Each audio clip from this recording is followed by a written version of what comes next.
No sé si brevemente los ponentes podían comentarnos el impacto en la actualidad de Evangelion 30 años después. ¿Por qué hablamos de Evangelion en un par de minutos? Cada uno, por favor. Vamos a decir. No sé si puede empezar Iván. Bueno, creo que con Evangelion hay que resaltar un detalle en su formato. Evangelion tiene hasta el día de hoy tiendas especializadas, las Eva Store, que están, ¿cierto?, en Hakone, en Tokio, y toda una, digamos, parafernalia de mercadería asociada. Y es cierto que el rebuild ha repotenciado toda esta línea lucrativa alrededor de la franquicia, pero todo empieza con una serie de 26 capítulos y uno se pregunta, si uno compara Evangelion con franquicias rentables como Dragon Ball o Naruto, pues Dragon Ball, ¿cuántos capítulos tiene? En la parte inicial canónica, ¿no? Tiene más de 500 capítulos, y no consideramos ya el Super y todo lo nuevo que hay, el Daima que está ahorita en el aire. Entonces Evangelion con 26 capítulos genera todo ese movimiento. O sea, yo veía que ahí en Suevo llegaban, una época nos suscribíamos, llegaban los libros, estaba el famoso Emono, que es el catálogo de todos los productos licenciados de Evangelion.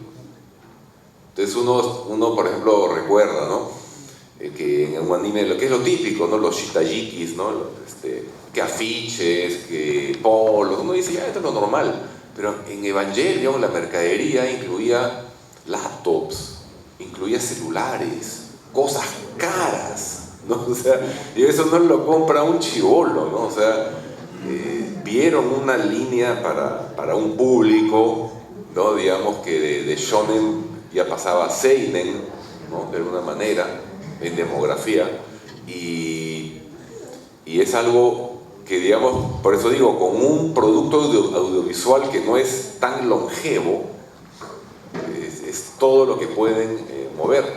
Es cierto que el propio Hideaki ya no está un poco así aburrido, ¿no? Todos los demás en Estudio Kara son los que están moviendo las celebraciones por los 30 años, no él. Él estaba preocupado por sus películas y por el GQ, esa vaina que sacó hace un par de meses, creo, ¿no? Y no le ha metido muchas ganas, ¿no? Yo sigo soñando con que vuelva a aparecer una teleserie de Evangelion que sea básicamente la adaptación del manga a la televisión. No exactamente igual, pero me parece que sería un aporte diferente.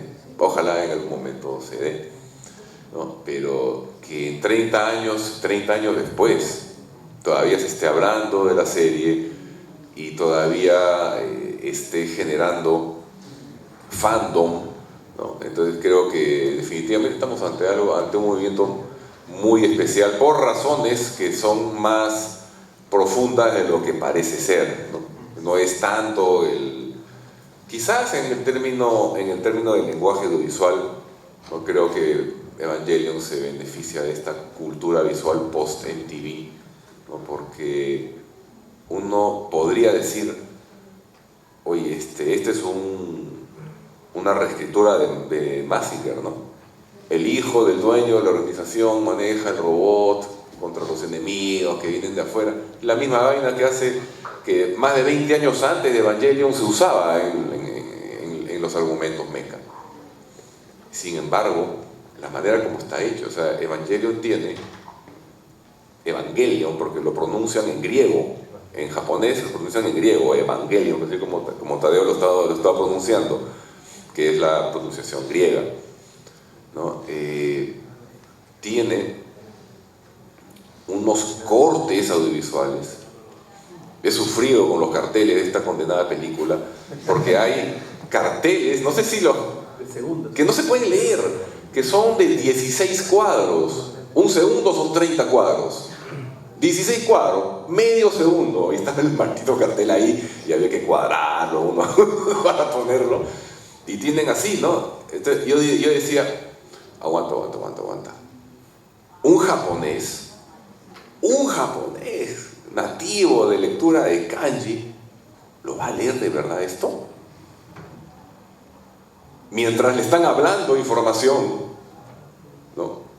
Y por otro lado, nos ponen unas escenas que son anatema en la televisión, por lo menos en la televisión de esa época, en que las televisoras estaban regidas bajo la dictadura del rating, y la sombra más ominosa que se cernía sobre el éxito de los ratings televisivos era el zapping.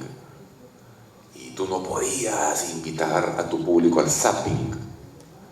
Y Evangelion tiene, por ejemplo, el capítulo 4, ¿no? Cuando Shinji regresa, la escena en la estación de tren, en que la escena está fija, lo único que nos escuchamos el perifoneo, ¿no? Un poquito se mueve la nube, no sé qué, una cuestión así. Las cigarras. Y nada más.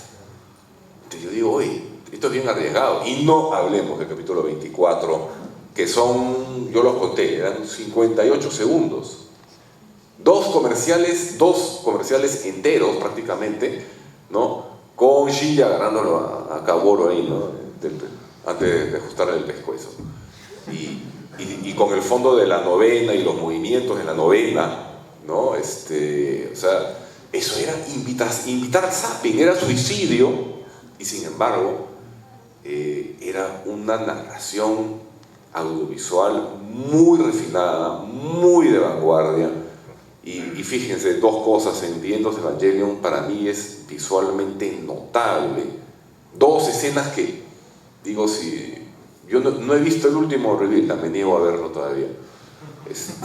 Y yo digo, hay estas escenas, voy a molestarme si no las rehacen, ¿no? Uno, la escena justo cuando empieza el tercer impacto con el épico Komsusertot, cuando Shinji se pelea con Asuka, patea las sillas.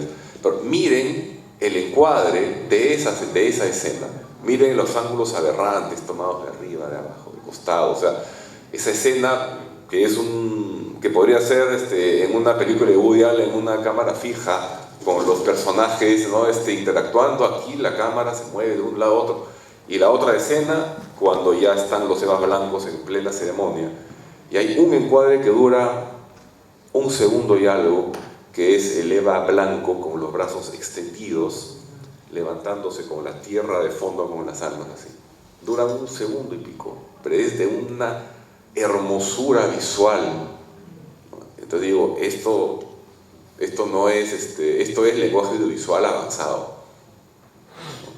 Y para mí que eso definitivamente ha ayudado mucho a marcar, ¿no? O sea, porque ¿cuántas películas puedes ver al año? Te vas al cine a ver al año siguiente, ¿te acuerdas de alguna de esas escenas?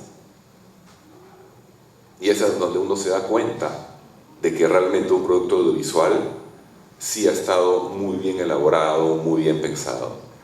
Yo hasta ahorita me acuerdo de muchísimas escenas de Pulp Fiction, y la he visto hace 30 años, ¿no?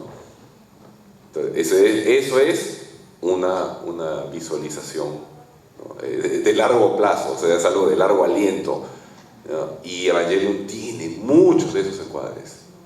Tiene diálogos punzantes por momentos, ¿no? Misato junto al traje vacío gritando "devuélveme a Shinji", ¿no?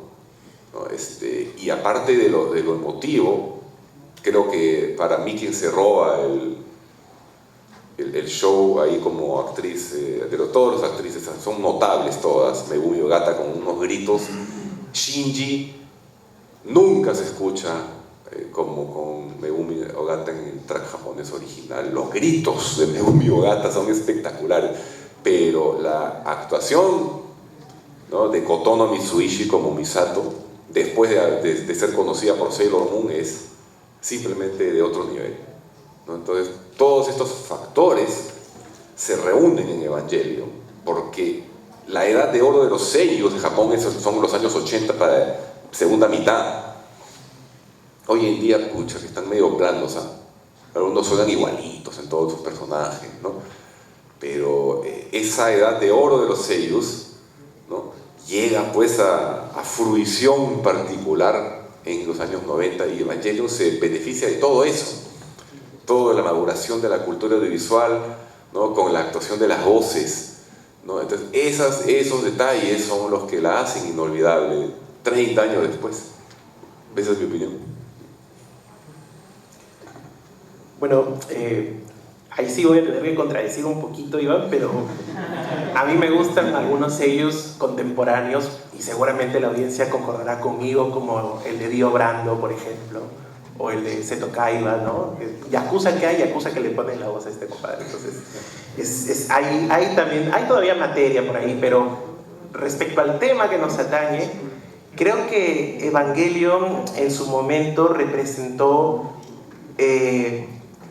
la prueba irrefutable de que podemos ser originales siguiendo tropos, ¿no? El tropo del mecha en Japón pues se exacerba junto con el del kaiju, o sea, van de la mano básicamente, y esto es una experiencia traumática a nivel político después de la Segunda Guerra Mundial y lo que significó para Japón quedar sometido a pues Estados Unidos hasta la década del 50, ser un país que fue desarmado, obligado al desarme, y bueno, todavía lidiando con las consecuencias del impacto atómico. Y es interesante que haya señalado estas similitudes entre los mangas de Go Nagai, entre Mazinger Z y también Evangelion, respecto al hijo que debe asumir la responsabilidad de ponerse al frente de la compañía o la empresa o la corporación o la agencia dirigida por el padre. Y esto es un elemento muy típico de la noción o concepción de la sociedad japonesa respecto al hijo mayor, al hijo varón mayor. Existe toda una carga simbólica que se le atañe a los hijos, especialmente cuando son únicos, como es el caso de Shinji. Deben asumir, llegado cierto momento, a que ellos reemplazarán a la cabeza de la familia. En este caso es al papá. Y sin embargo, Shinji, a lo largo de toda la serie, lo vemos más bien dirigirse a un camino opuesto. Se niega categóricamente a aceptar su destino. Empezando por ahí, eso es rompedor respecto al molde del shonen kotetsu o de los shonen de larga duración. Estábamos acostumbrados hasta ese momento a consumir en su gran mayoría shonen o shoujo. Y dependiendo de esas demografías, los tropos de construcción masculina cambian diametralmente. Por ejemplo, por un lado tienes a Darien, ¿no?, que es el caballero que llega en la urgencia precisa, aunque no haga nada, pero él está ahí, ¿no?, está cumpliendo y siempre imponiendo la presencia.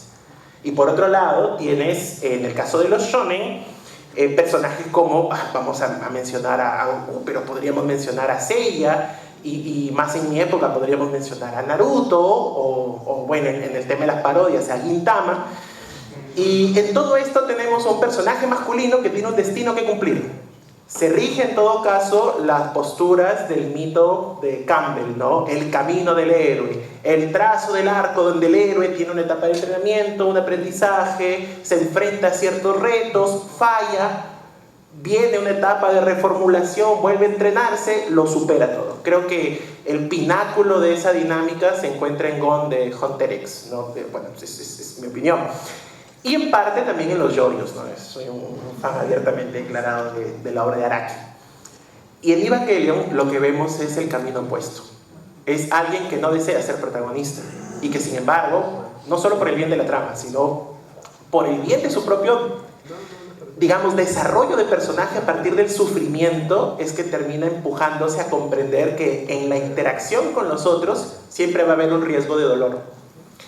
Y cuando Shinji, después de todo este tercer impacto, lo vemos resurgir de este océano líquido de LSD junto con Asuka, vemos que ellos han logrado comprender que la convivencia humana no está exenta de sufrimiento y de que los demás puedan lastimarte sin que tú hagas nada para merecerlo, y que parte de comprender la naturaleza caótica de las relaciones sociales se encuentra en esta noción de aceptar al otro, ¿no? Y por eso es que logran liberarse o romper el hechizo de este sueño en el que caes y te unes a este inconsciente colectivo donde no hay vida, porque no hay movimiento y no hay dolor. Pensando esto, y lo comparamos con mechas de los 80, 90, el conflicto pasa de ser un conflicto geopolítico, a veces de escala intergaláctica, como en Gundam, ¿no? Como en Ideon, y en el mecha de su preferencia, y pasa a ser un conflicto de carácter intersubjetivo y apocalíptico, ¿no? Ya habíamos hablado un poco del Sekai Kei y cómo Evangelion es tan importante que a partir de él se generan obras tan disímiles como Saikano por un lado, donde tenemos la fórmula chico-chica, final apocalíptico, chica que se convierte en arma, y Suzumiya Haruhi no Jutsu, ¿no? Entidad divina que debe ser entretenida porque si se aburre se acaba todo. Y al mismo tiempo deriva en otras líneas como la de Toppa Gurren Lagann, que para mí es el punk rock por excelencia, es la esperanza y la amabilidad y la felicidad pese a todo, pese al sufrimiento, y también Darling in the Franxx, que es la promesa incumplida, ¿no? El Evangelion pro vida, ya dijimos. Entonces, la cardinalidad de Evangelion se suscita en la capacidad de influenciarnos y en el hecho de que 30 años después estemos aquí, después de la primera vez, en mi caso, que vi Evangelion en Animax, estamos nuevamente acá, bueno, con algún recorrido, pero siempre reuniéndonos con el mismo ánimo de las primeras ocasiones, de las primeras veces que lo vimos en la TV. Bueno, ya para ir cerrando, bueno, ¿qué decir más? Lo que se me viene a la mente es algo muy básico, por ejemplo, en cuanto a productos culturales, ¿no? Es decir, ¿qué hace que un producto cultural trascienda y que después de varios años o varias generaciones se siga viendo o leyendo? Pues precisamente algo muy sencillo que obedece precisamente a la pregunta que se hace muy fuertemente en Evangelion, que es la pregunta por la identidad, por la subjetividad y por la libertad, ¿no? Entonces, ciertamente lo que vamos a encontrar en obras o productos culturales que nos hacen preguntarnos sobre esos puntos en particular son las obras que van a trascender de alguna manera. En el Evangelio vamos a encontrar esa búsqueda por una subjetividad. El proyecto de implementación humana es precisamente ese proyecto que va en contra de un aspecto muy importante que se ha generado en el concepto de modernidad occidental, que es el concepto de libertad humana. Entonces, en ese sentido, es algo que siempre va a llamar la atención porque precisamente está señalando un proceso que en nuestras sociedades contemporáneas es muy fuerte. Esta angustia de no sabernos preguntarnos quiénes somos. Y eso se refleja en los personajes principales, y por eso es que ustedes dentro de 10 años o 15 años van a volver a ver la serie y le van a encontrar algún matiz diferente. Esa es la posibilidad que tiene lo que se denomina en líneas generales como un clásico, la posibilidad de volver a verlo y verlo desde otro punto de vista. Pero tiene unos personajes secundarios soberbios. Creo que solamente recuerdo otro anime así, con un personaje principal que es aburrido porque no cambia nunca, que es Kenshin Himura, pero porque tiene unos villanos y unos personajes secundarios muy buenos, ¿no? Entonces, Shinji es algo así, pero uno dice, oye, pero Shinji, pues, un chico de 14 años, o sea, todos los traumas que puede tener los tiene él juntos, ¿no? Pero es que esa exageración, ese acartonamiento por momentos, es típico de la narrativa televisiva. La manera como están perfilados, trabajados, y cómo se ve en pantalla los personajes de Rebuild, esos son personajes de cine. O sea, hay un cuidado muy preciso de cómo presentar las cosas. Este cantante, el compositor de los temas de una de mis bandas favoritas, David Byrne, de los Talking Heads que decía todo lo que está en el escenario tiene que ser mucho más grande que en la vida real. Y eso nos da una pauta de cómo deben ser los personajes de una película, de las emociones en el cine tienen que ser grandes emociones. A pesar de que hay cinematografías como la francesa, por ejemplo, donde hay pequeñas historias, ¿no? Y pequeños personajes que, ¿no? Es otra manera de ver el cine, pero esta diferencia entre el Evangelion de televisión y el Evangelion de cine, ¿no? Está muy bien lograda. No es exactamente el mismo Shinji. De hecho, pareciera más el Shinji del manga, que es un muchacho con sus falencias y todo, pero no es pues, un tipo que provoca pisotearlo como en la serie de televisión. De hecho, en la serie de televisión, ustedes saben que el personaje más popular de todo Evangelion, de los 26 capítulos, el personaje más popular fue uno que apareció solo en un capítulo. ¿Ya se imaginan quién? Kaworu. Kaworu, con un solo capítulo, fue el fandom, ¿no? Y no sé si alguno de ustedes escuchó ese capítulo extra que pusieron en el Soundtrack 4 en el Edition, ¿no? Que es la discusión sobre el traje, y Asuka se queja de que el nuevo traje marca mucho los pezones, ¿no? Y de pronto se escucha la voz de Akira Ishida y se le escucha a Asuka decir: ¿y este homo qué hace acá? ¿No? O sea, ellos se burlaban de los estereotipos sugerentes, atrevidos, ¿no? El bishonen declarado que ellos estaban usando allí. Entonces probablemente Evangelion no sea el primero en usarlos todos, pero tiene una tsundere que es Asuka, tiene un bishonen que es Kaworu, ¿no? Y tiene pues claro, ¿no? Porque después de Rei vienen todas las imitaciones, viene Ruri Hoshino de Nadeshiko, ¿no es cierto? ¿No? Y el chico tímido, pues hasta lo indecible, ¿no? Que es el protagonista. O sea, todo eso lo usa Evangelion, ¿no? O sea, con tendencias que después íbamos a ver más fuertes en animes Bishonen, porque Vice-Croix después, ¿no? Entonces, o sea, hay varias cosas que podemos ver en Evangelion y que luego se hacen diagnósticas del anime de los años 90, ¿no? Gracias a ese tratamiento de los personajes en la serie. Así que, por eso te diría, no llegaría, ¿no?, a pisar el palito de decir cuál es mejor, ¿no? Porque yo creo que los dos son buenos a su manera, con los tropos que manejan y con los momentos diferentes de su creador que reflejan también, ¿no? Bueno, en el mundo tórrido y complejo del Boys Love, siempre se menciona que hay 3 momentos culminantes en la generación de los 80 y 90.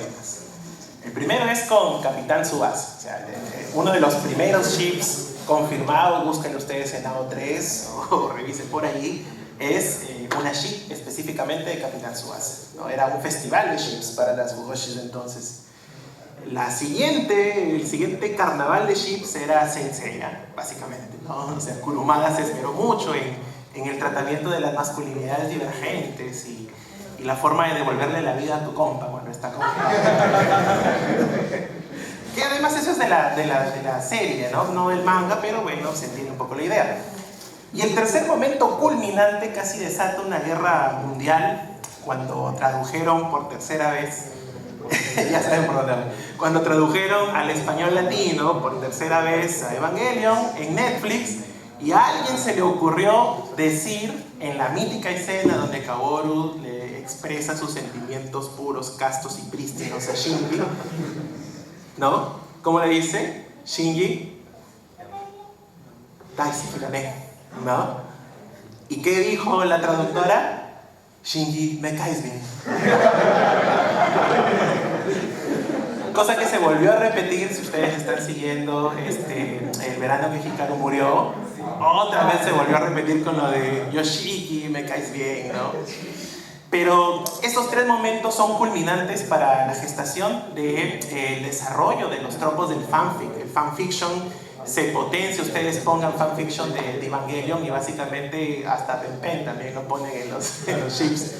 Así que vemos Y desde ya podría decir que uno de mis personajes favoritos es Kaworu, no solo por la ambigüedad que representa, sino porque llega en un momento de la vida determinado de Shinji en el que él está desesperado por buscar el consuelo de otra persona. Él necesita cobijo y contención, es un adolescente al cual se le ha venido abajo el mundo, su mejor amiga está en coma y bueno, después pues se produce lo que se produce. Y es un tipo que tiene muchos errores y falencias y él está contemplando la posibilidad de desaparecerse a sí mismo. No mencionan en algún momento que se va a autolesionar, pero en el tropo está muy claro que Shinji está en un momento límite de su vida. Y el único que le brinda esa contención es Kaworu. Ahora bien, nosotros podríamos decir, ¿eso significa que Shinji es un personaje LGTB? Eso no lo deja muy en claro tampoco Hideki Anno. Lo que muestra es un sujeto desesperado por tener contacto humano. Y esto lo vemos recalcado después en los reveal. Yo espero no hacer spoiler porque todavía no he visto el cuadro. Pero vemos que hay una resolución de los conflictos cuando Shinji aprende a soltar. Y eso lo vamos a ver en el reveal 3 y en el reveal 4. Él aprende a soltar y a decir, esto no es para mí. Esta persona se cruzó en mi camino, me dio muchas cosas, aprendí con ella, sufrí con ella, pero tiene que seguir su vida, ¿no? Y se va desprendiendo de cada una de las personas, hombres y mujeres que fueron importantes para él, hasta que termina con este conflicto, pues, edípico con el padre, ¿no? Que es sumamente violento como vemos a Gendo en una escala de maldad que va increciendo a lo largo de la serie televisiva.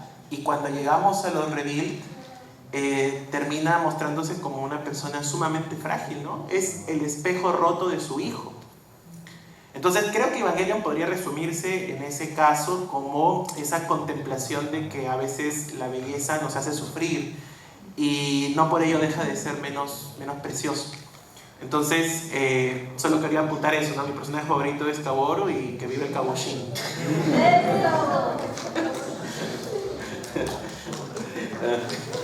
Bueno, en verdad es una pregunta bastante complicada, por como ya han expuesto los anteriores panelistas.